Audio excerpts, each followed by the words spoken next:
ஸ்ரீஹி ஸ்ரீமதி ராமானுஜாய நமக. ஸ்ரீமத் வரவர முனியே நமக. ஸ்ரீ ஸ்ரீனிவாச மகா குரவே நமக. ஆழ்வார் எம்பெருமானார் ஜியர் திருவடிகளே சரணம். அடியன் குமுதவள்ளி கிருஷ்ண ஸ்ரீனிவாசதாசர், ஸ்ரீ கிருஷ்ணா வேத கல்வி நிலையம், காட்பாடி, வேலூர். ஸ்ரீ ஆண்டல்நாச்சர் அருளி செய்த திருப்பாவை பாசுரம் 22. அங்கன்மா ஞாலத்தரசர் அபிமான பங்கமாய் வந்து நின் பள்ளி கட்டிற்கு கீழே சங்கம் இருப்பார் போல் வந்து தலைப்பெய்தும் கிங்கினி வாய் செய்த தாமரை பூ போல செங்கன் சிறிதே எம்மேல் விழியாவோ திங்களும் ஆதித்யனும் எழுந்தாற்போல் அங்கன் இரண்டும் கொண்டு எங்கள் மேல் நோக்குதியில் எங்கள் மேல் சாபம் இழிந்தேலோர் எம்பாவாய். இந்த பாசுரத்திற்கான விளக்கம்: மிக பெரிய பெரிய அரசர்கள் என்றால் என்ன? ஒரு பெரிய பிரதேசத்தை ஆள்பவர்கள். அவர்களின் கீழ் மிகப்பெரிய நிலப்பரப்பு இருக்கும், செல்வம் இருக்கும், அதிகாரம் இருக்கும். இந்த மூன்றுமே இருக்கும். எனவே அந்த அரசர்களுக்கு தான் என்ற அந்த அகந்தை அதிகமாகவே இருக்கும். அப்பேற்பட்ட அரசர்கள் கூட கூட்டம் கூட்டமாக வந்து பகவான் கண்ணனுடைய அந்த பள்ளி அறை, அந்த கருவறையில வந்து அவருடைய கட்டிலில் அவர் உறங்கிக் கொண்டிருக்கிறார். பாம்பனை என்ற கட்டிலில் உறங்கிக் கொண்டிருக்கிறார், சயனித்துக் கொண்டிருக்கிறார்.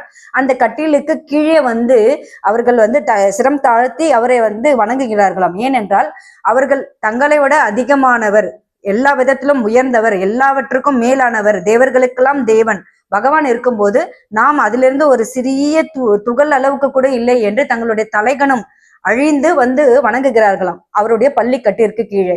எப்படி வருகிறார்கள் என்றால் கூட்டம் கூட்டமாக சங்கம் இருப்பார் போல, அதாவது கூட்டம் கூட்டமாக எல்லா அரசர்களும் வந்து பகவானுடைய பள்ளி கட்டிற்கு கீழே வந்து வணங்கி கொண்டிருக்கிறார்களாம், அதாவது சரணடைந்து கொண்டிருக்கிறார்களாம்.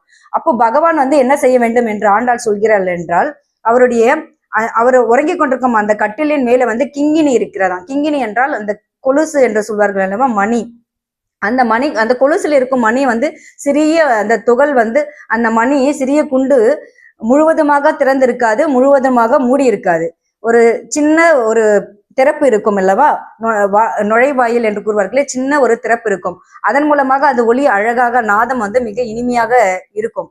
அப்படி அந்த கிங்கினி போல திறந்தும் திறவாமலும், அதாவது மூடியும் திறந்தும் இருக்கிறவாறு சிறிதளவு மட்டுமே திறந்திருக்கும், முழுவதுமாக மூடி இருக்காது, முழுவதுமாக திறந்திருக்காது. அப்படி அந்த கிங்கினி வாய்ப்போல அந்த தாமரை பூக்கள் வந்து எப்படி வந்து முழுவதுமாக திறக்காமலும் முழுவதுமாக மூடியும் இல்லாமல் இருக்கும். அந்த அழகிய கண்களை உடைய கண்ணா, நீ வந்து உன்னுடைய ஒரு கண் வந்து சூரியனை போன்றது, அதிக வெப்பத்தை கொடுக்கக்கூடியது.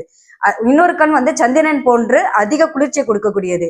இவை அந்த இரண்டு கண்களும் ஒரே நேரத்தில் திறந்து எங்களை பார்க்க வேண்டும். ஏனென்றால் இந்த சூரிய கண் என்ன செய்யும் என்றால் எங்களுடைய பாவத்தையும் எங்களுடைய துன்பத்தை நீக்க வேண்டும்.